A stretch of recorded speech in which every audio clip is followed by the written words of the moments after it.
Please be seated. The sitting is open. For reasons duly made known to me, Judges Tomka and Yusuf are unable to sit with us today.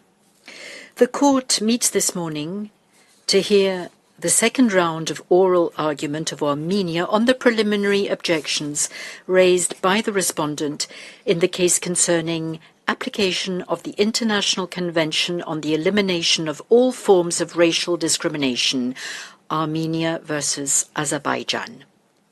I shall now give the floor to Mr. Konstantinos Salonidis. Sir, you have the floor.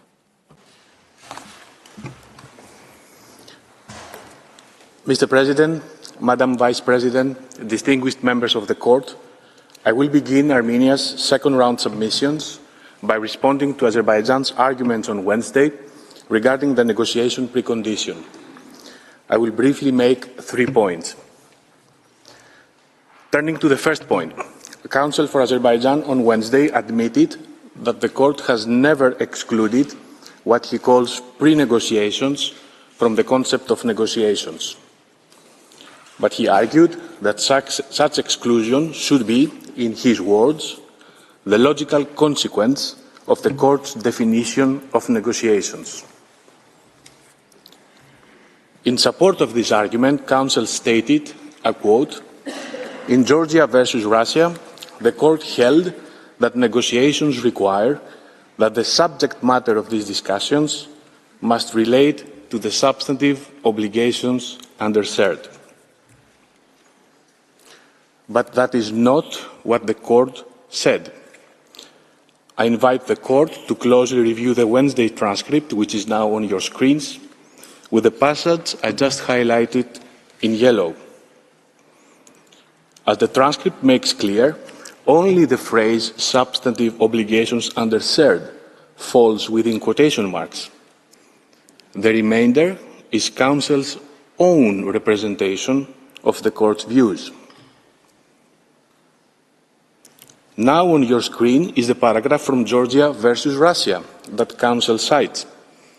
It reads in relevant part, I quote, "In the present case, the Court is therefore assessing whether Georgia genuinely attempted to engage in negotiations with the Russian Federation with a view to resolving their dispute concerning the Russian Federation's compliance with its substantive obligations under CERT.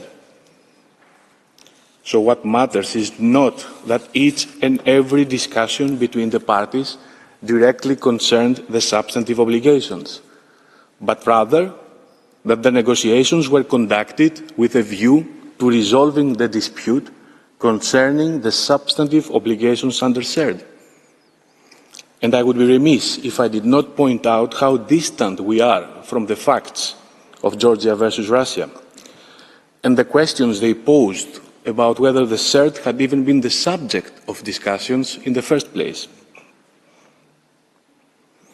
The Court's definition of negotiations that supports Armenia's position that what opposing counsel has referred to as pre-negotiations should not be excluded from the concept of negotiations, as long as they are conducted with a view to resolving the dispute concerning the substantive obligations under the CERT. And there can be no dispute that all of the parties' exchanges that Armenia has put on the record were made with a view to resolving the dispute concerning Azerbaijan's substantive obligations under the CERT.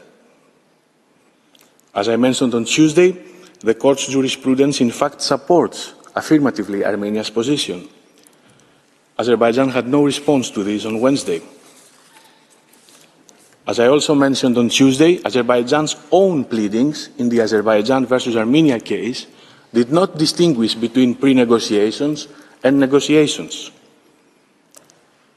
Azerbaijan had no response to this either, instead pointing to alleged important differences with an application filed a mere week after Armenia's.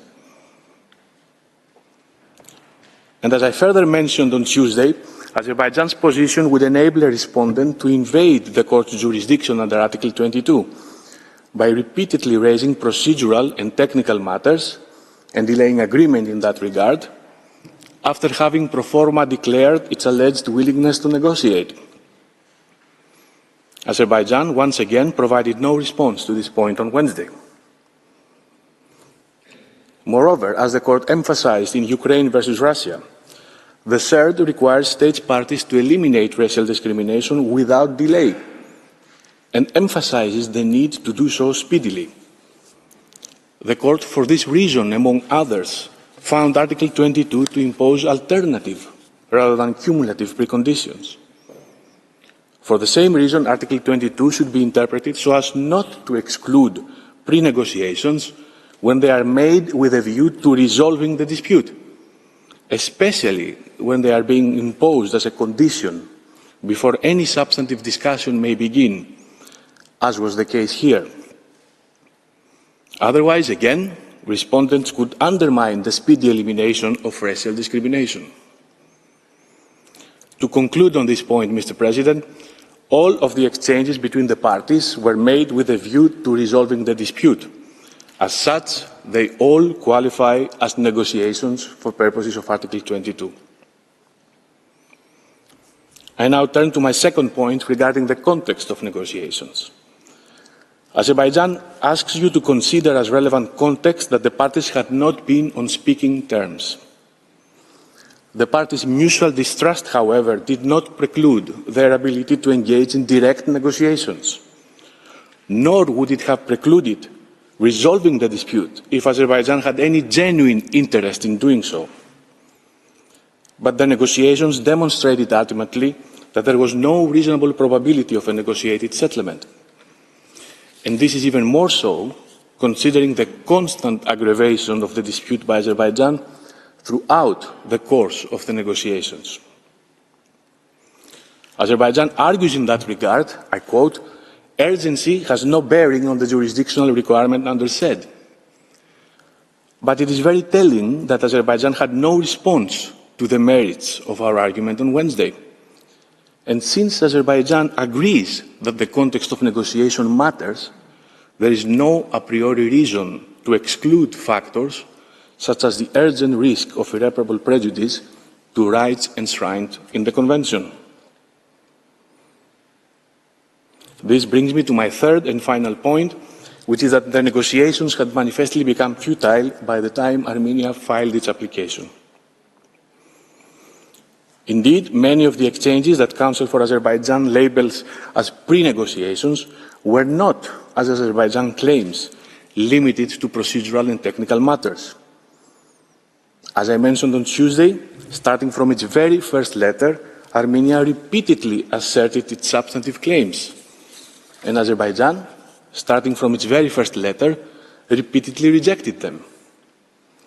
Moreover, Armenia did consider Azerbaijan's proposals for 2 weeks and explained in the 15 September 2021 meeting why they were not acceptable to it.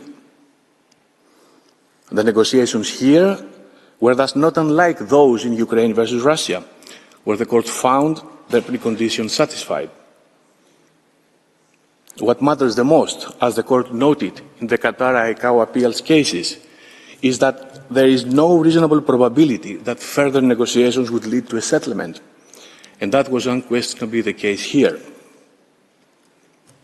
On Wednesday, Council for Azerbaijan highlighted one specific alleged proposal by Azerbaijan. I quote, "Acknowledge that the use of mannequins to depict Armenian soldiers in the military trophies park inflamed tensions between the two states.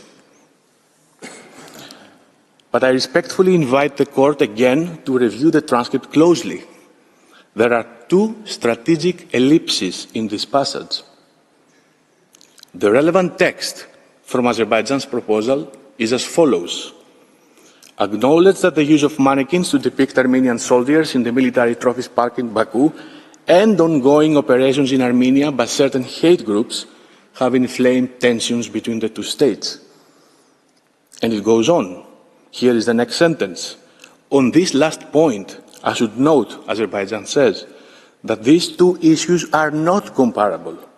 The park memorializes the servicemen who were lost in the war and commemorates the liberation of Azerbaijan's territory, after almost 3 decades of unlawful occupation and was never intended to incite anti-Armenian hatred. Professor Murphy showed you on Tuesday what the park in fact memorializes.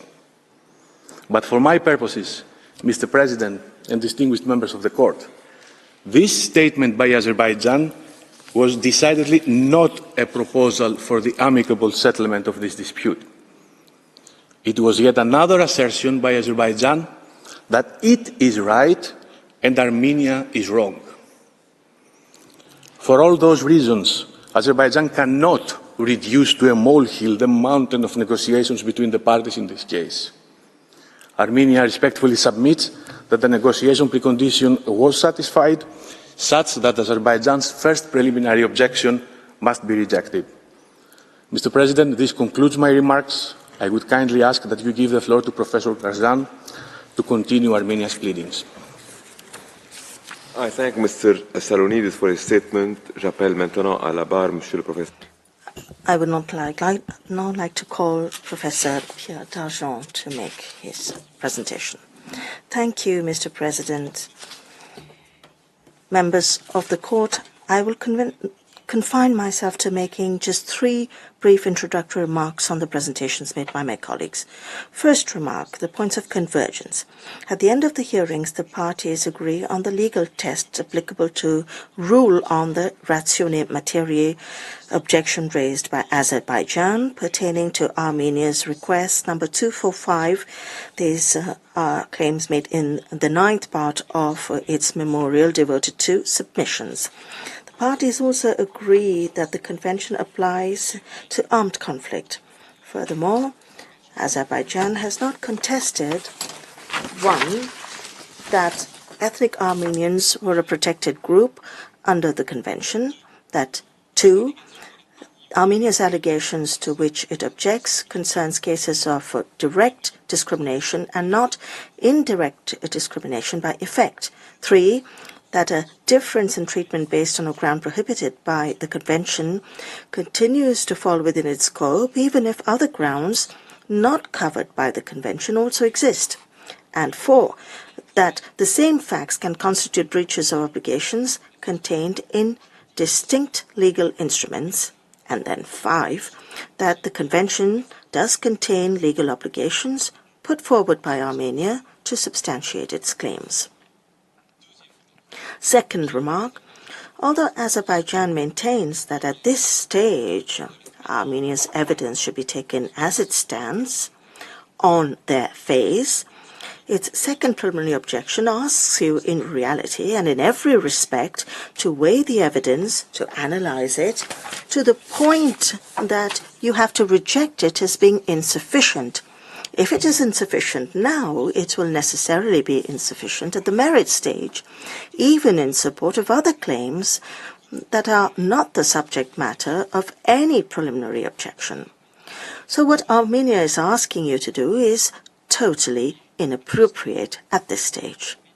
Armenia requests the court to examine all the evidence for what it is, so as to draw its own conclusions in order to ascertain if the claims that are the subject matter of the preliminary objection are likely to constitute discriminatory practices that violate the Convention. Third remark, as Azerbaijan has declared at the preliminary objection stage, the threshold for jurisdiction ratione materiae to be established is low. It's a low threshold. Furthermore, as Armenia has acknowledged, and I have also recalled it, the Convention applies in the case of armed conflict. So having no way out in the face of the facts put forward by Armenia, and since it was no longer in a position to contest that the obligations relied on by Armenia to support its claim did indeed fall within the Convention, Azerbaijan has attempted to create confusion and has pulled off a 3-stage sleight of hand. At first, Azerbaijan showed itself to be reasonable. It belatedly amended its ratione materiae objection. So Armenia's second claim pertaining to abuses committed against ethnic Armenians was chopped up based on two distinctions having no basis in the Convention. On the one hand, distinctions between abuses between armed forces and civilians. On the other hand, distinctions between the periods of active hostilities and other periods. The ratione materia objection is thus made up of a ratione temporis layer and a ratione personae layer. Is that any clearer? Certainly not. But you see, that is exactly Azerbaijan's aim. Furthermore, the additional requirement of specific evidence purportedly indicating misconduct capable of falling within cert, this additional requirement applies without justification only to civilians, thus subliminally giving you the impression that no evidence is supposedly necessary or exists in the case of armed forces, in the case of arbitrary detentions or enforced disappearances, while the evidence that does exist for civilians was supposedly insufficient right from the outset. Secondly, in talks about talks style that are supposedly not negotiations, Azerbaijan argues that hate speech and incitement to hate are not what they are. That President Aliyev knows better than those listening to him what he wants to say. That seems like a reasonable proposal. It is well known, isn't it, that on the battlefield, language is made up of subtle distinctions. So words such as your kind, or your sort, or your type do not mean your race, and that these words do not denote any distinction or any contemptuous classification of the poor ethnic Armenian trembling and begging for his life. That's very obvious. Therefore, no distinction was made that is likely to be based on a ground prohibited by the Convention, and the gratuitous senseless violence unleashed was timidly acknowledged as being horrific and disgraceful and racially sanitized. Or rather, I quote, "It is not racially motivated violence in the way that is being portrayed by Armenia." End of quote. This violence is not racially motivated, at least not in the way Armenia suggests. And it's true, when it comes to racial violence, it is all in the way. Racism is not racism. Evidence is not evidence. Or even if it is, it doesn't reflect the same thing as Armenia claims. And that is obvious to one and all. Or that this evidence is insufficient. Not only is all this nauseating, all this also is imperceptibly trying to obtain a negative judgment from the court, or is attempting to pre-orient the discussions of the merits regarding evidence, also concerning claims that are not part of any preliminary objection. This is very inadequate at this stage, and I think that the court knows very well what it needs to do, and therefore I will say no more. Thirdly, Azerbaijan has pulled a scarecrow out of its magician's hat. Armenia's claims are supposedly, and I quote, "an unrecognizable and unmanageable series of entirely open-ended claims covering all allegations of unlawful violence against combatants or civilians in the active hostilities phases of an armed conflict." Here we go again. And on top of that, this time there's a shoehorned argument. To agree to your Armenia's claim would open the court's doors without limits. It would denature the convention. It would allow all armed conflicts and future wars that will tear humanity apart to be brought before the court in their entirety under the guise of the convention. Mr. President, members of the court, it is totally wrong to suggest that Armenia has submitted all aspects of the armed conflict between the parties to the court. Most of the military operations during the 44-day war and other previous clashes are not the subject matter, not the subject matter of Armenia's request in any way and are not described in its memorial. Armenia has never contended that military losses inflicted on it by Azerbaijan during operations and military engagements in compliance with IHL 4 under the convention merely due to the ethnic origin of its victims, of its loyal combatants. It has never been the case and it will never be Armenia's claim. There was quite a bit of talk about prisoners of war. Armenia, in this case, is not claiming that Azerbaijan held prisoners of war, and it's not complaining about that. What Armenia is complaining about is that Azerbaijan did not take prisoners of war when it should have, and that instead its armed forces shot poor ethnic Armenian combatants down like dogs outside of combat.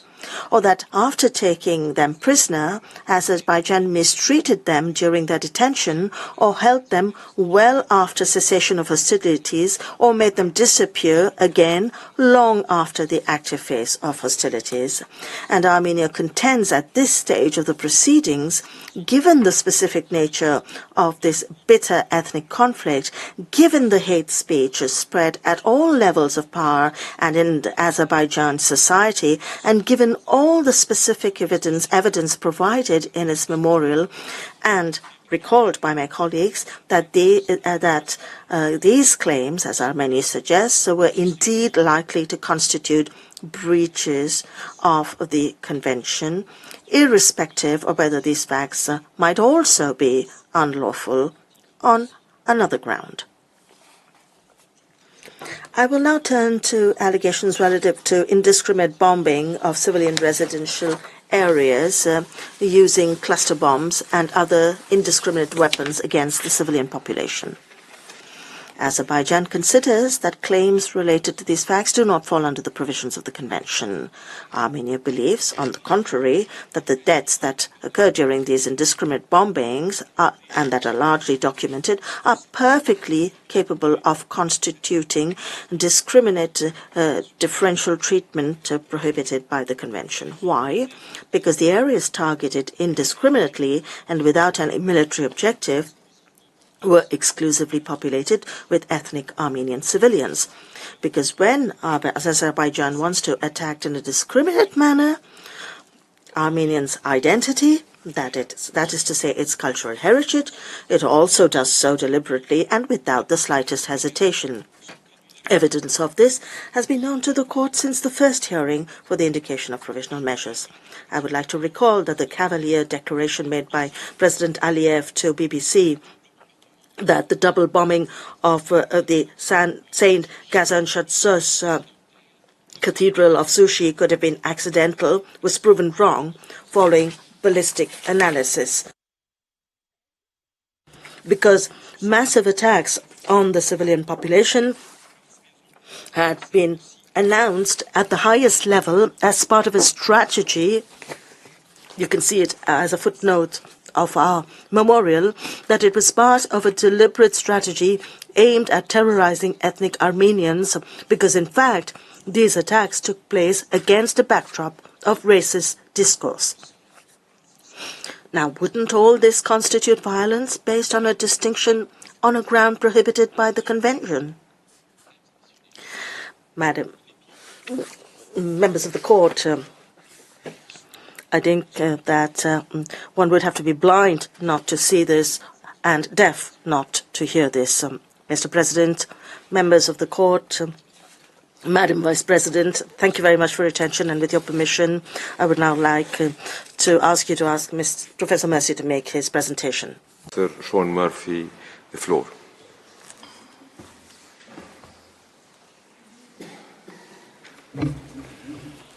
Bedankt. Je vous remercie, Monsieur le Président.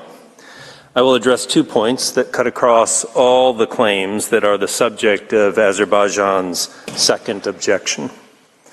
The first point relates to the irrelevance of international humanitarian law, or IHL, to this phase of the proceedings. As Professor Dargent has just explained, there remains considerable confusion with respect to the scope of Azerbaijan's second objection. On the one hand, Mr. Wordsworth assured us that there is no cynical plot afoot. And he says, Azerbaijan is not, of course, saying that anything goes on the battlefield so far as Surd is concerned, or that Surd is somehow displaced by the rules of international humanitarian law. But on the other hand, what does Azerbaijan say in its reformulated submissions, which appear at the bottom of your screen? It says that any acts of murder, torture, and inhumane treatment of members of Armenia's armed forces during the active hostilities phase of armed conflict are incapable of violating the Surd. Forgive us for not being able to square that circle. Given that Mr. Wordsworth defines the active hostilities phase of armed conflict as covering the entire Nagorno-Karabakh war, as well as other open-ended dates, like Azerbaijan wants the court to find, at least for this case, that anything goes on the battlefield so far as Surd is concerned. Civilians don't fare much better under Azerbaijan's reformulated submissions.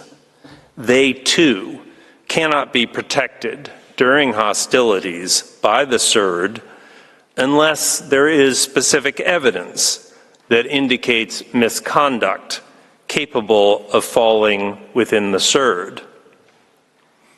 One might ponder why a difference is even being drawn between soldiers and civilians. They're both protected persons under IHL and under the Surd, and they were both murdered, tortured, detained, and disappeared in very similar ways. Why is one group completely off the table for the court's jurisdiction, while the other stays on the table so long as the table is properly set? Now, one possible interpretation of Azerbaijan's position is that they have carefully reviewed every single piece of evidence relating to violence against soldiers, and not a single one is capable of demonstrating racial animus, while for civilians, there may be such evidence. I'll leave it to Ms. McDonald to dispel that argument. But another possible interpretation of Azerbaijan's position is that there is something about violent acts against soldiers that, at least in this particular conflict, can only be explained as generalized antipathy between belligerent states, and can only be explained as understandable animosity between two states that have experienced the tragedy of war. On this interpretation, the tragedy of war in this particular conflict has displaced the Surd when it comes to acts of violence against soldiers, and moreover displaced the Surd when it comes to all acts of detention and enforced disappearance. Professor Boisson de Charzon was candid in taking this position when it came to detention, citing specifically to the Third and Fourth Geneva Conventions. Yet arguing that IHL displaces the Surd when it comes to detention is problematic, given that IHL itself requires treating prisoners of war and civilian internees, quote, without any adverse distinction founded on race or any similar criteria, end of quote. Indeed, the prohibition on racial discrimination cuts across both fields such that there is no lex specialis. Similar to the relationship between IHL and the International Covenant on Civil and Political Rights, both spheres of law are complementary, not mutually exclusive. In any event, if we are going to get into questions of whether there is a lex specialis on particular issues such as repatriation that relate to particular facts, such as whether the prosecution of a specific POW is allowed under IHL, then that is clearly an issue for the merits, where both sides can marshal the facts and law as they wish. For present purposes, the only issue is whether the alleged conduct concerning detention is capable of violating the CERD, which surely it is. However one might understand Azerbaijan's position, Mr. President, Armenia stands by its submissions from Tuesday. It is common ground between the parties that in situations of armed conflict, the applicability of IHL does not preclude the application of the CERD, which operates independently. The court has said this, and the CERD committee has said this. And such reasoning is consistent with the court's view that certain acts or omissions may give rise to a dispute that falls within the ambit of more than one treaty.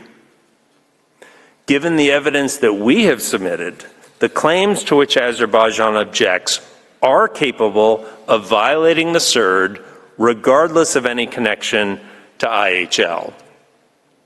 And as a final point on this issue, if Azerbaijan's position is that claims concerning soldiers and civilians during the so-called active hostilities phase of armed conflict fall entirely or largely outside the CERD, then that position is certainly in tension with the court's prior findings on plausibility in its provisional measure orders in this case. That there were IHL implications to the conduct we allege was well known to the court right from the start of this case. But the court did not see IHL as an obstacle when finding it plausible that CERD rights were at issue concerning soldiers and civilians caught up in hostilities. Mr. President, members of the court, I turn to my second point, which is that Azerbaijan cannot avoid the implications for this jurisdictional phase of the widespread ethnic hatred that it promotes and condones. Azerbaijan's principal gambit on Wednesday seems to have been to pivot away from saying that general Armenophobia is essentially irrelevant for this phase of the proceeding, to saying that it's the only evidence that Armenia has, and moreover, such evidence does not demonstrate ethnic or racial animus. As such, according to Azerbaijan, the second objection prevails. The first problem with that argument is that, as I stated Tuesday, Armenia has presented abundant, direct evidence of the racial motivation behind each and every claim it has asserted. Mr. Wordsworth boldly claimed that my statement was plainly wrong, but then he didn't tell us why it is wrong. Indeed, Azerbaijan has been relatively silent in scrutinizing all the evidence that we have placed before the court, as the speakers that follow will explain. Rather, Azerbaijan seems content to poke at random pieces of evidence while desperately advancing last-minute translations that do not bear up under scrutiny. A further problem is that Azerbaijan's efforts to discount the evidence of general Armenophobia make little sense. Mr. Ahi strained mightily on Wednesday to demonstrate that terms such as wild beasts, predators, jackals, or a savage tribe are terms that can only be understood as referring to a foreign occupying force or to the leadership directing those operations or to the forces of the illegally installed regime. But as the court well knows, that is not how racism works. Racism is an insidious attitude that often manifests through particular types of epithets, phrases, terms, and slogans. Racism is also best understood through the context in which it occurs, whether one labels it background context or relevant factor or something else. And this background context is quite ugly. I will not take the court through all the statements made by President Aliyev that were raised by Mr. Ahi on Wednesday, which are, after all, a mere fraction of our evidence. But in our view, those statements do demonstrate racial animus, or, at a minimum for this jurisdictional phase, are capable of being so read. For example, on Wednesday, Azerbaijan argued that President Aliyev's statement, "Our main enemies are Armenians of the world," is not even capable of showing racial animus. Azerbaijan insists this phrase refers benignly to Azerbaijan's detractors, or those who don't like Azerbaijan. But the phrase Armenians of the world certainly is not referring to a particular country, or to a particular country's leadership, or to its army. The phrase clearly is referring to an entire ethnic group, wherever in the world that group may be found, which includes in Azerbaijan itself. And the phrase is saying that those ethnic Armenians are our main enemies. It was equally interesting seeing counsel for Azerbaijan trying to explain away President Aliyev's references to chasing people like dogs. Here too, the assertion this week is that dogs can only be understood as referring to the leaders of Armenia or of Nagorno-Karabakh, even though last year Azerbaijan conceded in its written objections that the term has a possible ethnic dimension. In any event, to sustain this week's explanation, Azerbaijan proudly displayed a BBC interview with President Aliyev. But notice the observation made by the reporter before President Aliyev responds.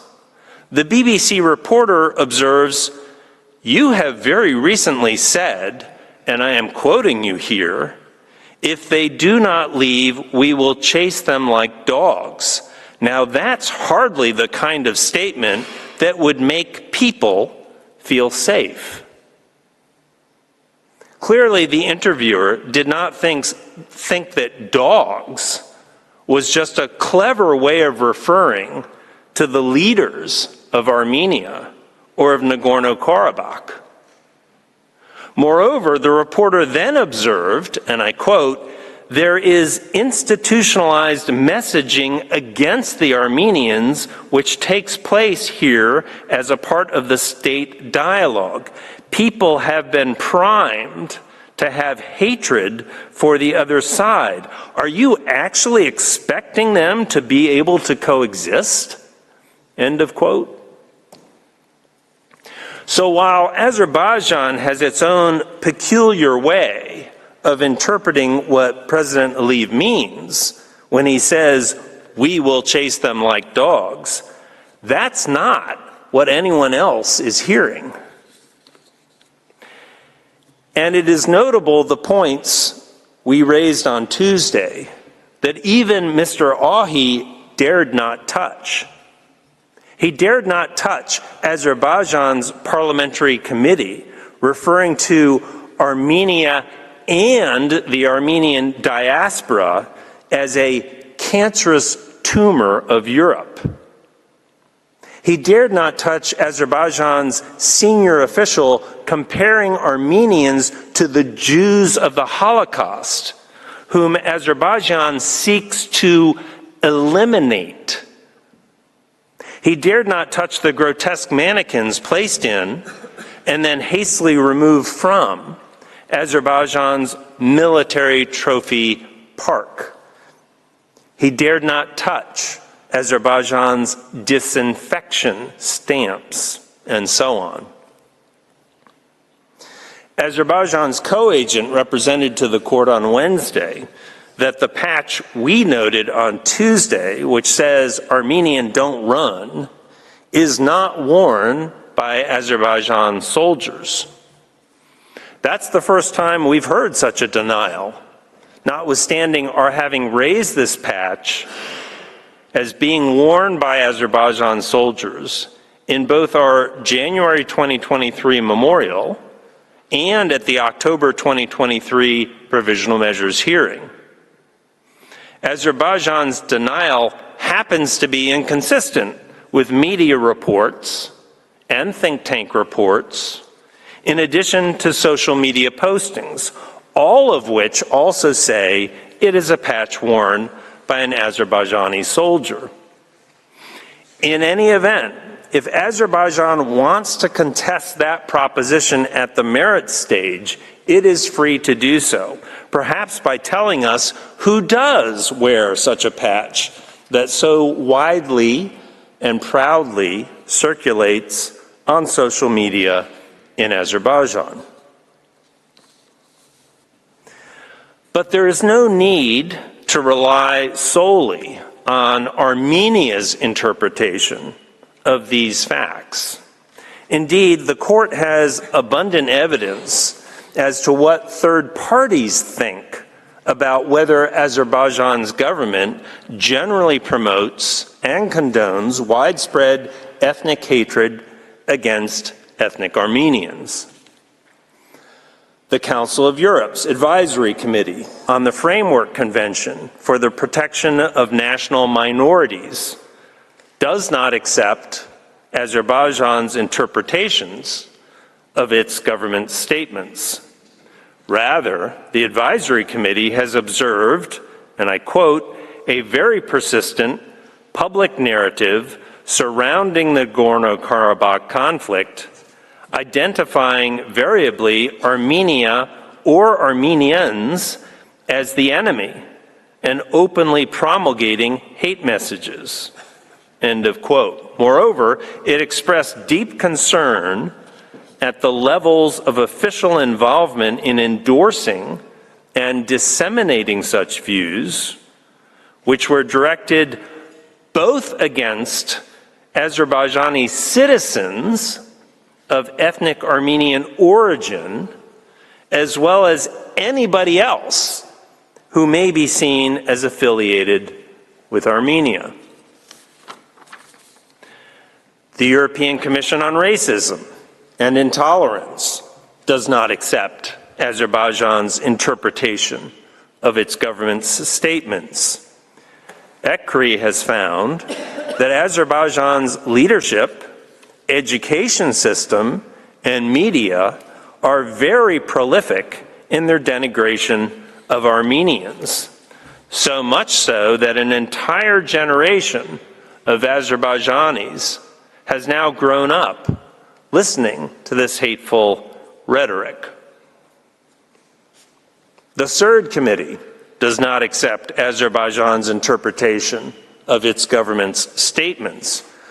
Rather, as you will see on the screen and at tab 2 of your judge's folder, at paragraph 27, the committee has expressed concern at the repeated and unpunished use of inflammatory language by politicians speaking about the Nagorno-Karabakh conflict and at its adverse impact on the public's view of ethnic Armenians in Azerbaijan. And I will leave the court with this point. If Azerbaijan is right that everything its government says, from President Aliyev on down, can only be interpreted as having nothing to do with the Surd, if they're right that all these statements are simply directed at the leaders of Armenia or of Nagorno-Karabakh or at a foreign army, if that was so clear to everyone that these statements were not threats to ethnic Armenians generally, then why, in September of 2023, did more than 100,000 ethnic Armenians, including 30,000 children, within a matter of days, flee from their ancestral homeland as the Azerbaijani army approached? If it was so obvious that the years of threats recounted in our evidence, the years of invective against Armenians of the world, only concern threats to the country of Armenia, then why did so many persons, who Azerbaijan claims to be its own citizens, desperately flee for their lives? Could it possibly be that they did not interpret references to chasing dogs as only referencing senior governmental leaders? Could it be that they feared the exterminator soldier that Azerbaijan so proudly placed on its postage stamps? Could it be that they anticipated not just the destruction of their democratic institutions and not just the final cleaning of those ruins by President Aliyev's bonfire, but of their own final cleaning if they did not flee? No. What is abundantly clear is that the words of Azerbaijani officials were rightly understood by the entire population of ethnic Armenians in Nagorno-Karabakh as being aimed not only at government leaders, but at themselves and at their children. It's for this reason that they fled their homes for an uncertain future. This threat and the perception it created, cultivated over decades by the government of Azerbaijan, is highly relevant when establishing that the alleged acts of violence, detention, and enforced disappearance are capable of violating the Surd. Mr. President, members of the court, that concludes my presentation. I thank you for your attention. If it pleases the court, Ms. McDonald will continue now Armenia's second round. I thank Professor Murphy for his statement. I now invite Ms. Alison MacDonald to address the court. You have the floor, Madam. Mr. President, Madam Vice President, members of the court, a few additional remarks on Armenia's claims of discriminatory murder, torture, and inhumane treatment. Starting with the mistreatment of soldiers, as you've seen, Azerbaijan's final submissions ask you to hold that those claims fall entirely outside your jurisdiction. Now, Professor Murphy has demonstrated that your supposed blanket lack of jurisdiction over the mistreatment of soldiers cannot be because of the applicability of international humanitarian law. So what does that leave us with? It seems, by process of elimination, that Azerbaijan claims that none of Armenia's evidence is capable of amounting to racial discrimination in the case of a single soldier. Although it was put a little more coyly, to adopt a term, we heard as much from Mr. Wordsworth on Wednesday. As to the objection, he said, concerning alleged acts against Armenian military personnel in the course of active hostilities, Azerbaijan's position is merely that, so far as concerns the particular allegations made by Armenia in this case, it has not made an adequate showing of mistreatment based on racial discrimination so as to engage jurisdiction under CERD. Trying to grasp Azerbaijan's overall position here, we recall that Mr. Wordsworth made much of the fact that Armenia's claim involves, as he put it, multiple acts of mistreatment. Azerbaijan says that the court must scrutinize every single one of those allegations on the evidence, asks it to conclude that there is no adequate showing of racial discrimination, but, and here is the yawning gulf in the argument, does not itself engage in any evidential analysis of the vast bulk of the claims. You are simply asked to dismiss the entirety of Armenia's claims of the mistreatment of soldiers on the basis of Azerbaijan's bold assertion that the evidence isn't good enough, without, in the vast majority of cases, being told why that might be. Now, such arguments as Azerbaijan does make on the evidence are confined to a few piecemeal and highly questionable linguistic skirmishes. You will recall that the first of these was made orally on Monday, with the debate on whether what was to be, quote, eliminated was the victim's race, as opposed to sort or kind. Azerbaijan followed that up on Wednesday in a letter in which, as you will have seen, it sought to introduce new translations of some of the materials I relied on in my oral submissions. Armenia's response is at tab 3 of your folders.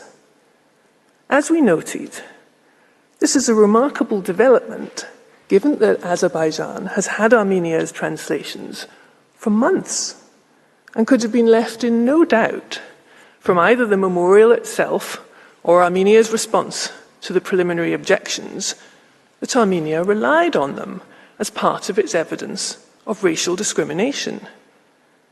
Nevertheless, stung perhaps by these matters being aired in public, it has rushed out some new translations in a last-minute damage limitation exercise. Armenia makes the following points in response to all of this. Firstly, these linguistic debates, if they are to be engaged in, are entirely for the merits. Secondly, it is said repeatedly that Armenia takes words and phrases out of context. But it's hard to see how that is so, given that both Azerbaijan and the court have been given the full set of videos and transcripts. The context, horrible as it is there for all to see. Thirdly, Armenia stands by the accuracy of its existing translations. So, for example, you may recall that I referred to a video in which captured ethnic Armenians, begging not to be harmed, are told that they will be begging a lot and referred to as you, the disgraceful people. Now, Mr. Ochi boldly asserted that, I quote, the word people is not used, and the words that are spoken are insults directed against the Armenian servicemen.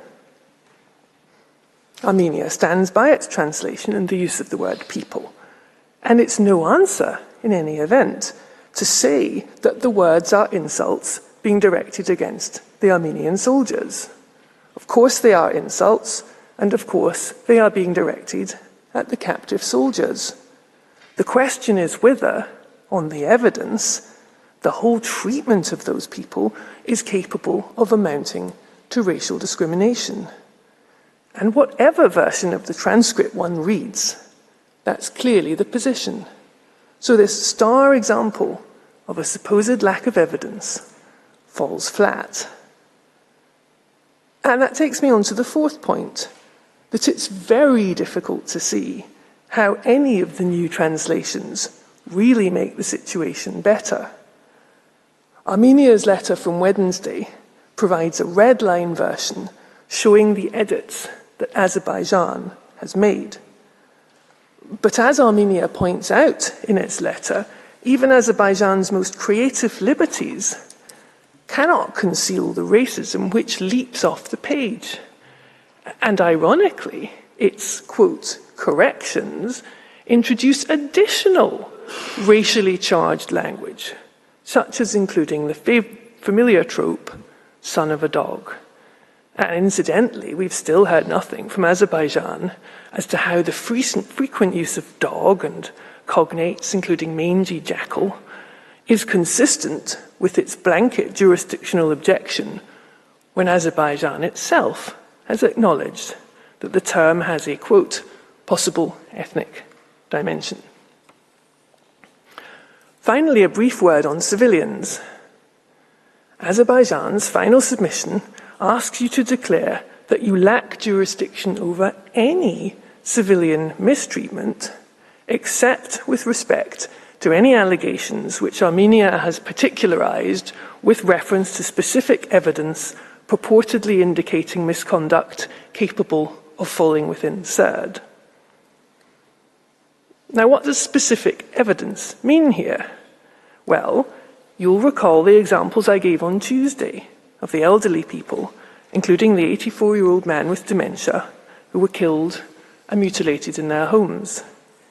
It now seems that these are examples of a wholly undefined category of civilian cases where Azerbaijan goes as far as to claim that you lack jurisdiction.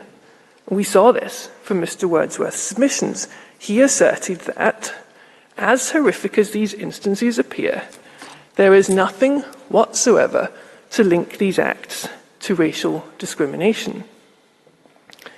2 points in response to that. Firstly, the theory here seems to be that appalling violence against elderly civilians is not even capable of being racially discriminatory unless there is a video of racist abuse being shouted at the victims at the relevant time. Now again, it is wholly unclear whether this is a blanket evidential proposition, what claims it might relate to, or why all this isn't a matter for the merits stage. In any event, the proposition with respect sets an absurdly high threshold for identifying acts capable of amounting to racial discrimination. Secondly, none of Azerbaijan's attempts to explain away these soldier cases could conceivably apply here. The heat of battle argument cannot apply to frail elderly people and the many other civilians who were harmed.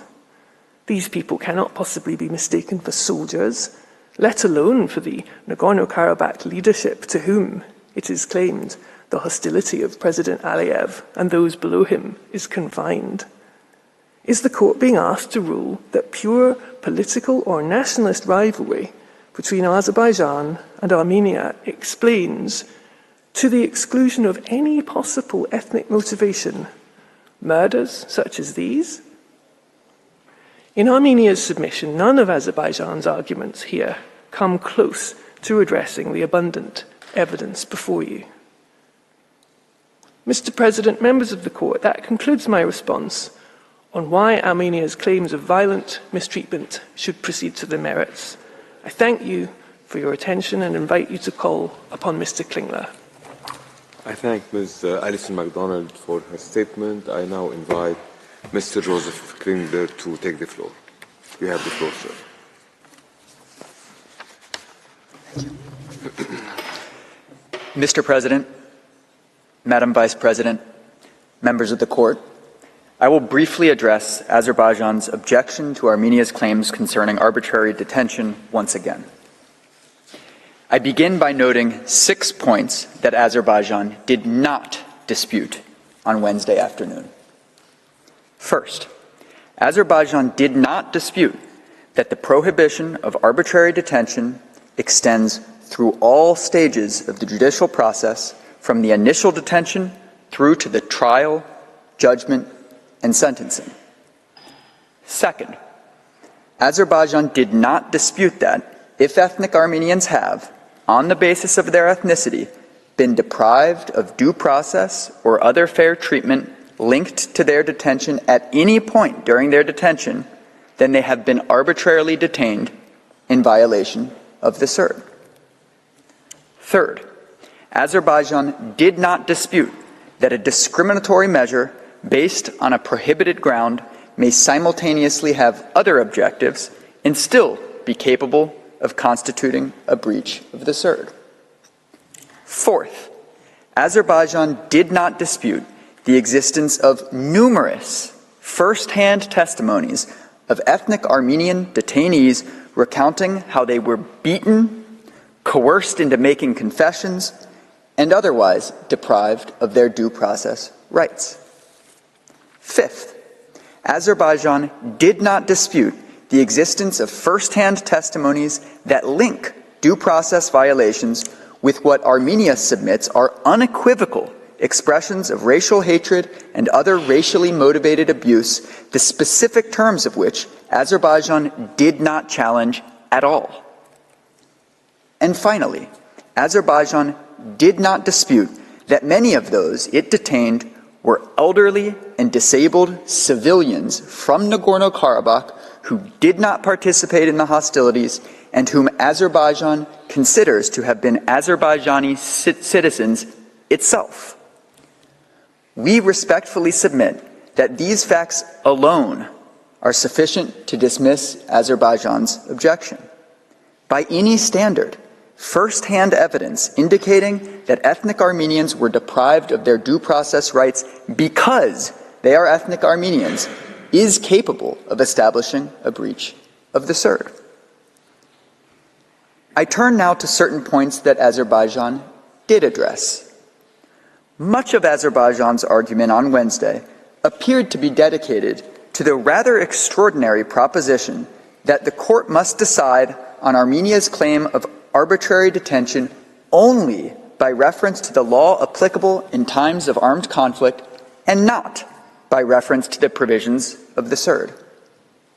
Professor Murphy has already shown why this is wrong. I would only add that Armenia's position is decidedly not, as Azerbaijan's counsel suggested, that it is enough to transform an allegation into a claim under the CERD simply because a detained person belongs to a particular ethnic group. But it is enough to put forward evidence that is capable of establishing that ethnic Armenians have been deprived of due process on the basis of their ethnicity. And as I have already explained, that is exactly what Armenia has done. In response to the overwhelming evidence of due process violations Armenia has presented, on Wednesday, Azerbaijan could largely only repeat its previous arguments, not just from Monday, but also from more than 2 years ago. In particular, Azerbaijan claimed that its judicial system is not discriminatory against ethnic Armenians because it allegedly refused to uphold charges against Armenian detainees, dropped charges against them, or commuted their sentences.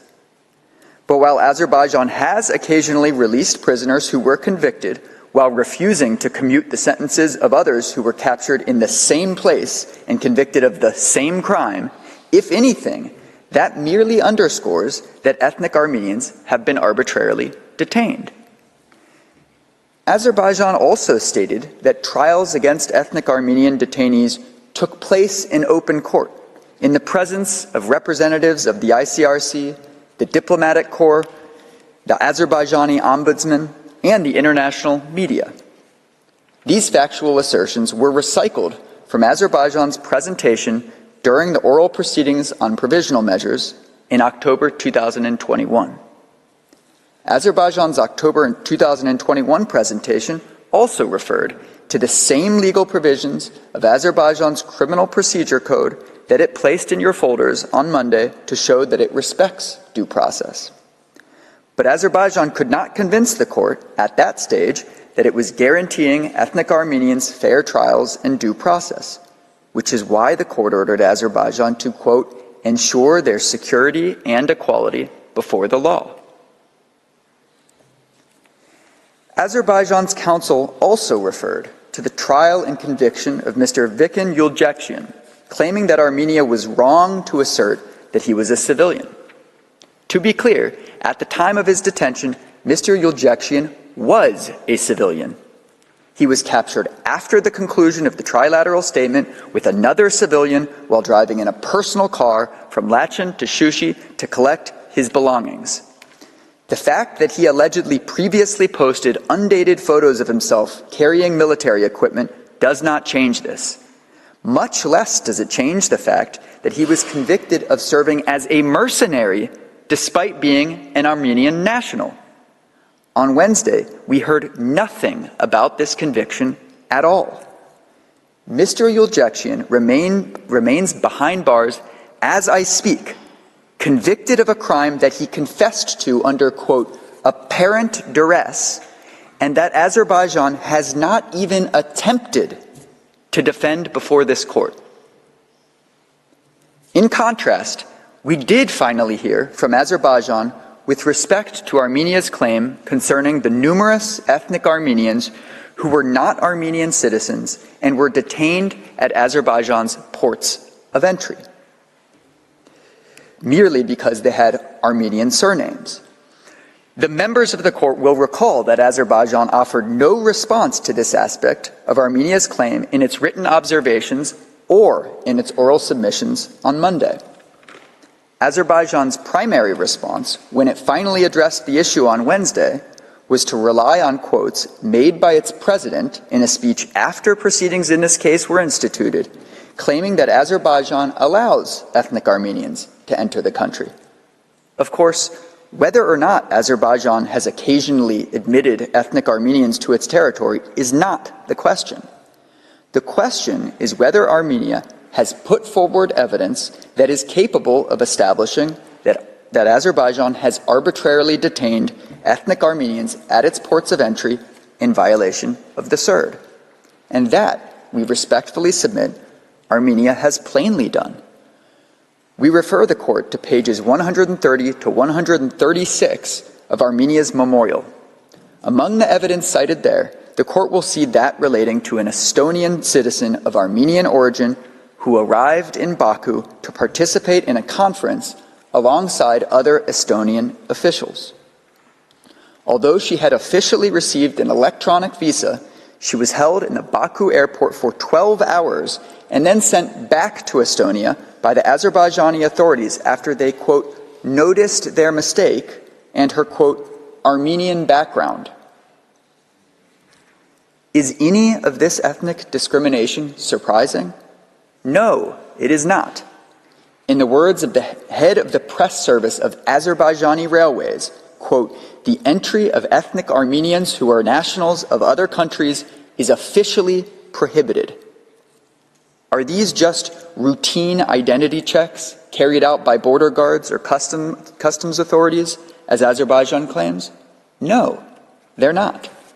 They are, on their face, blatantly racist detentions carried out on the basis of their victims' ethnicity alone. On Wednesday, Azerbaijan also addressed, for the very first time, the fact that it had not objected to Armenia's separate claim that Azerbaijan has failed to guarantee equal treatment by its justice system. As Armenia explained on Tuesday, if Armenia's claims of unequal treatment in its justice system fall within the CERD, then Armenia's claims of discriminatory detention predicated on unequal treatment in the justice system must fall within the CERD as well. How did Azerbaijan attempt to circle this square? By claiming, for the first time, that it objects to aspects of the court's jurisdiction over Armenia's separate claim concerning Azerbaijan's failure to guarantee equal treatment by its justice system as well. Of course, on Wednesday, Azerbaijan's counsel made no mention of the fact that her colleague had stated just minutes before, that Armenia's claims concerning the, quote, withholding of civil and political rights are, quote, recognizable as matters capable of falling under the SIRD. Nor did Azerbaijan's counsel mention the fact that Armenia's claims of unequal treatment of ethnic Armenians by Azerbaijan's judicial system include claims concerning the withholding of civil rights. Can it really be said that Armenia's claims of unequal treatment of ethnic Armenians by Azerbaijan's justice system fall within the SIRD, except where they concern ethnic Armenians who have been arbitrarily detained? Once again, Azerbaijan has not offered any reason why the court should accept such a counterintuitive point. Azerbaijan's counsel finally claimed on Wednesday that the court cannot rely on so-called reports of general content, which do not constitute first-hand evidence. Well, counsel did not identify which reports she meant, but many of the reports I referred to on Tuesday were based on interviews and first-hand testimonies of returned ethnic Armenian detainees. They are very much reliable for that reason alone. This concludes my presentation. I thank you once again, Mr. President and members of the court, for your kind attention, and I ask that you call Professor Sicilianos to the podium. I thank Mr. Klinger for his statement. I now invite Professor Linos Alexander Sicilianos to take the floor.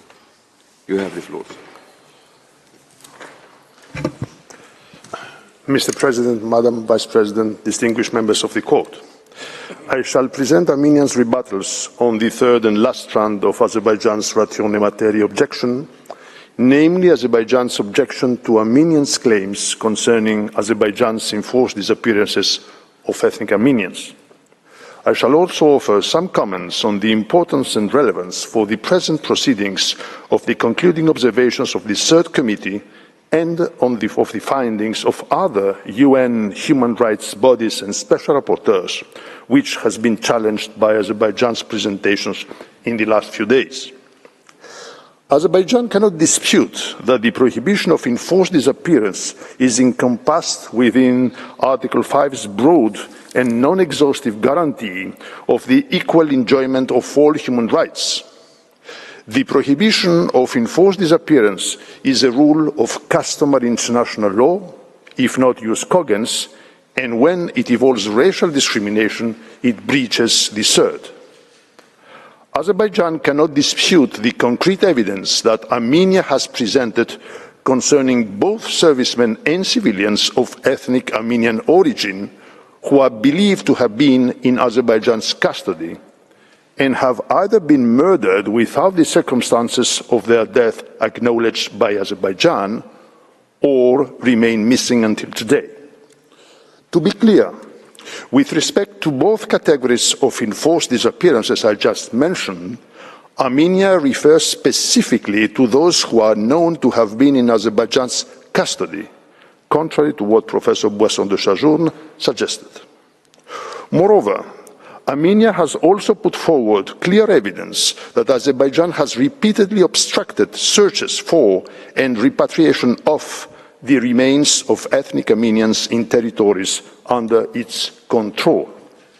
In this regard, Azerbaijan repeatedly relied on its repatriation of more than 1,700 bodies to Armenia following the 44-day war, but does not explain why this is relevant to those ethnic Armenians who were last known to be in Azerbaijan's custody, but whose fates remain unknown today.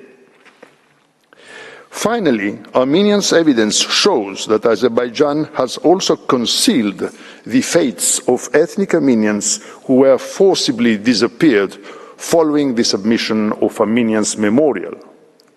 Counsel for Azerbaijan did not contest such evidence. Mr. President, what is striking is Azerbaijan's complete failure to challenge the palpable ethnic element of discrimination in all the above cases, many of which are documented by video footage.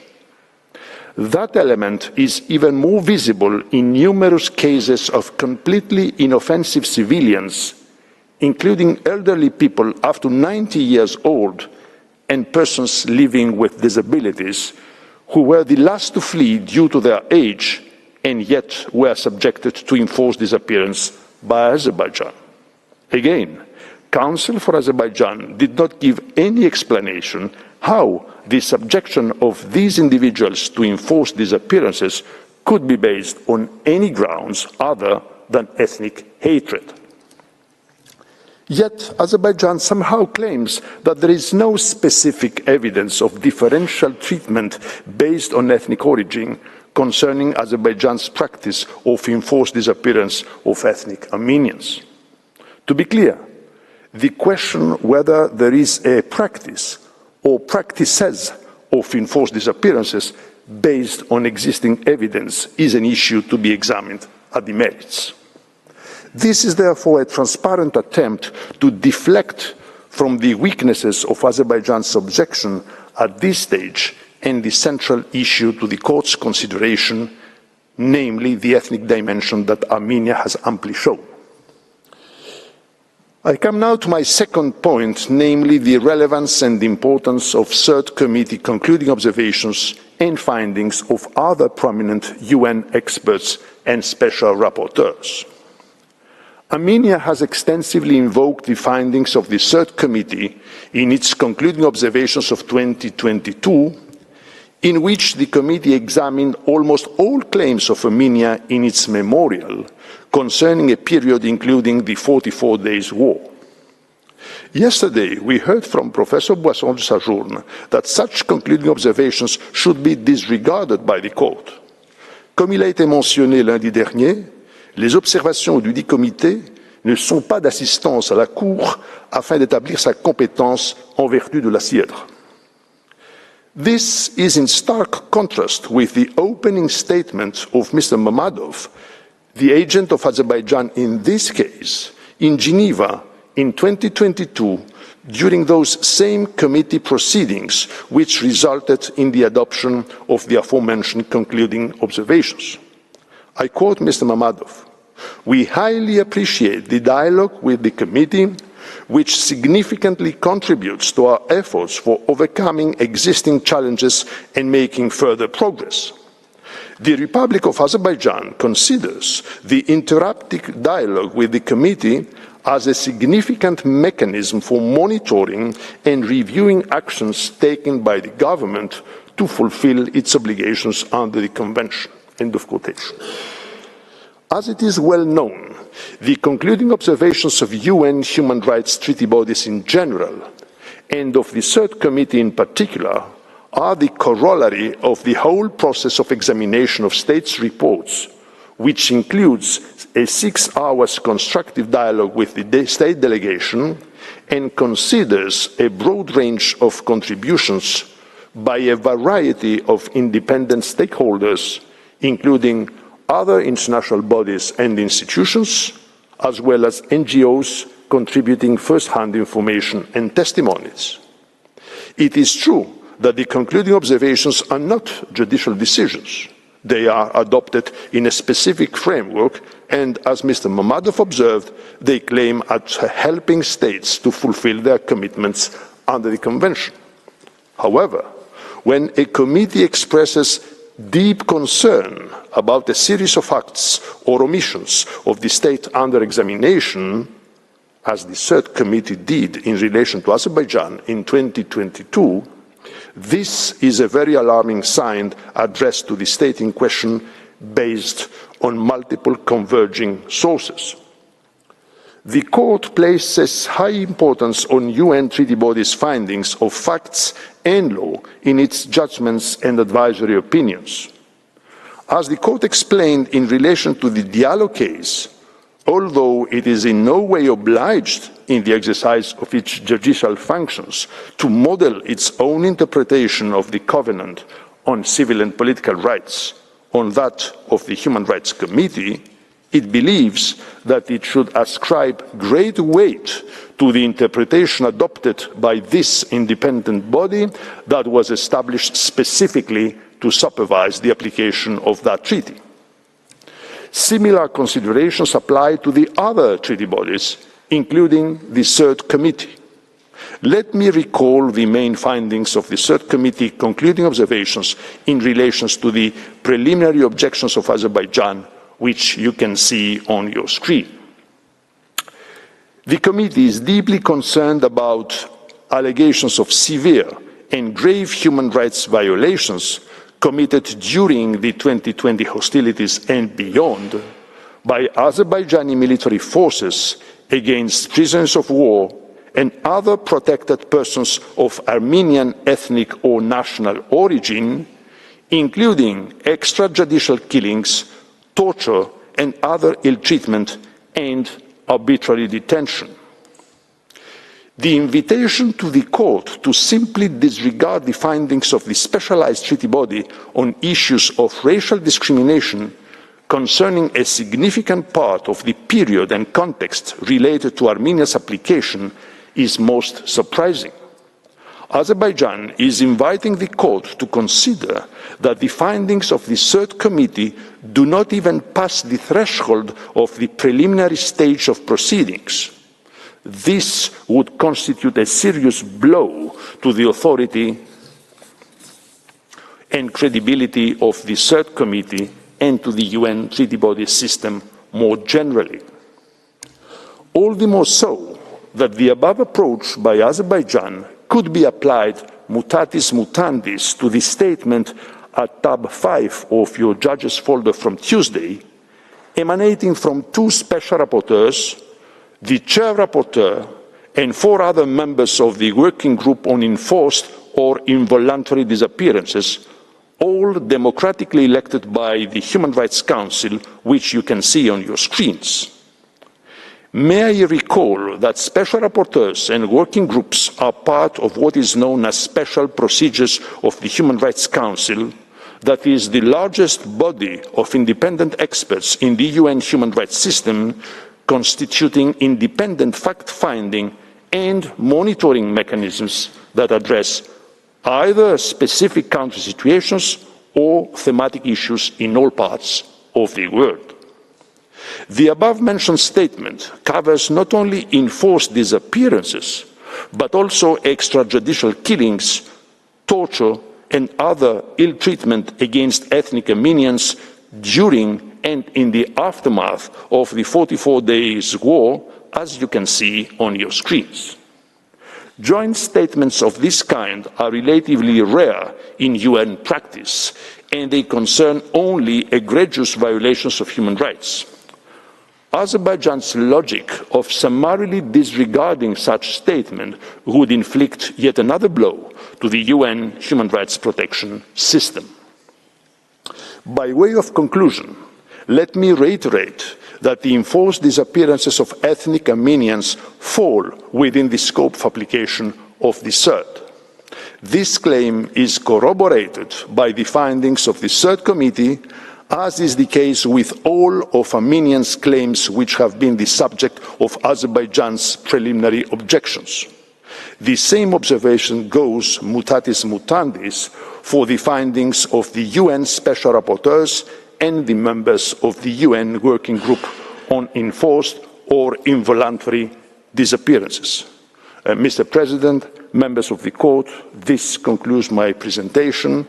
I thank the Court for its kind attention, and I kindly ask you, Mr. President, to call upon the agent of Armenia, His Excellency Mr. Kyriakosyan, to present Armenia's final submissions. Thank you very much.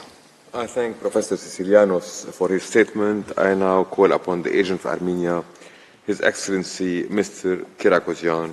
You have the floor, Excellency.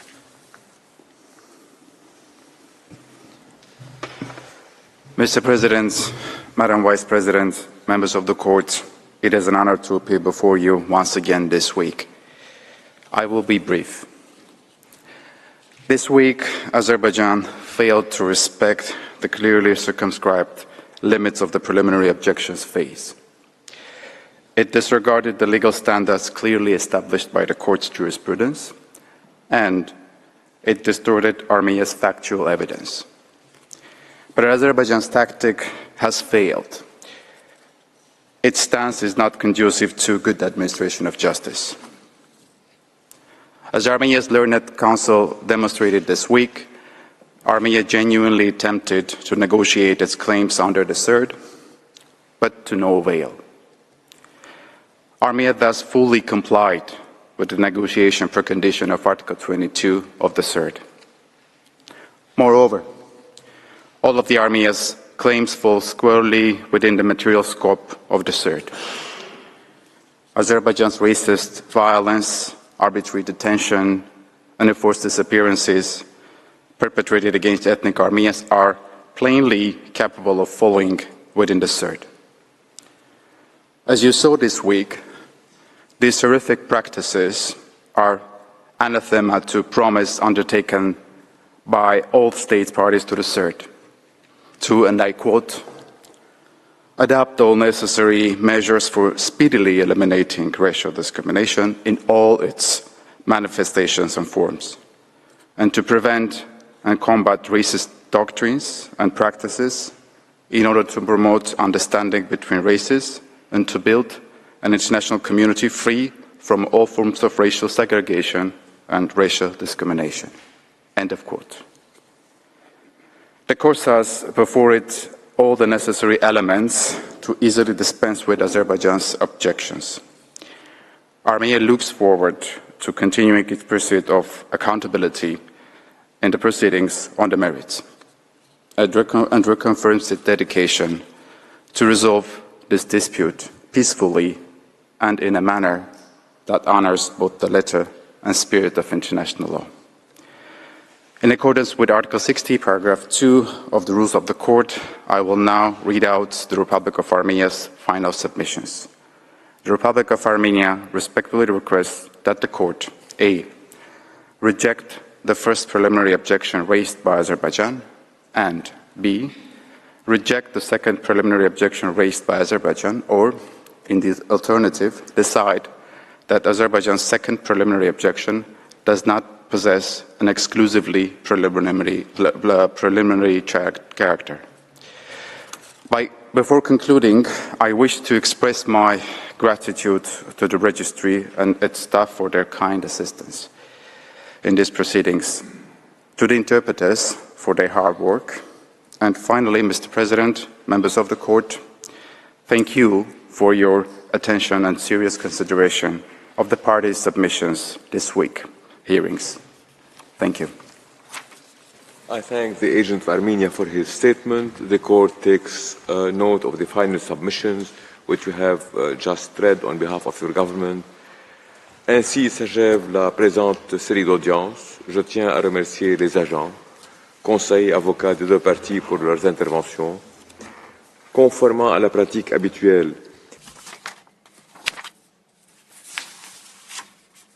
I shall request both agents to remain at the Court's disposal to provide any additional information the Court may require. With this proviso, I declare closed the oral proceedings in the case concerning application of the International Convention on the Elimination of All Forms of Racial Discrimination, Armenia versus Azerbaijan, on the preliminary objections raised by the respondent. The Court will now retire for deliberation. The agents of the parties will be advised in due course as to the date on which the Court will deliver its judgment. Since the Court has no other business before it today, the sitting is declared closed.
Սիրում եք գնումներ անել տնից, գերազանց առաջարկ Էլդորադոից։ Օնլայնացում։ Մեր ողջ տեսականիով սրահը ձեր տանը։ Զինվեք միջոցներով, որ գնեք գերշահավետ։ Հանդիպում ենք օնլայն eldorado.am։ Շահավետ է։ Սովորիր փորձառուներից, ստեղծիր քո ոճը եւ տարբերվիր։